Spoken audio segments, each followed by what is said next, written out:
Baby, May ako ng Maido. ano? Gyler Drix, yan. Pinanganak si baby na 1:24 AM. Baby boy. 3.3 kilos si baby, yan. Yung mga initial vaccine na ibigay na kanina, mami, ha? Yung si Hepa B, vitamin K, ointment, tsaka yung BCG. Complete na siya.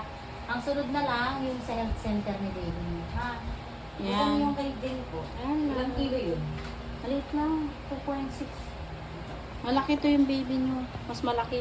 Kaya nga Hello, baby sa'yo ko. kasi, Ang cute-cute solid na. yung, yung chan mo solid yung pagkakain. Hindi siya hindi siya makatubig, hindi siya makano. Wala na pala akong paano bigyan. Hindi ko alam Ayan, yung wala hindi mo na na. pala. Sa'yo pa naman yung hinihintay ko. Oo. Sabi ko wala pa kasi pumuputok. Kailangan ano kayo dito, ma'am, ha? Papacheck yung baby nyo sa pedya, no? Hello, baby boy. Congrats. Nakaraos na sila ni mami. Galing-galing naman. Karaos na sila. Yung mga vaccine naman, susulat namin sa baby book niya, ha? Okay.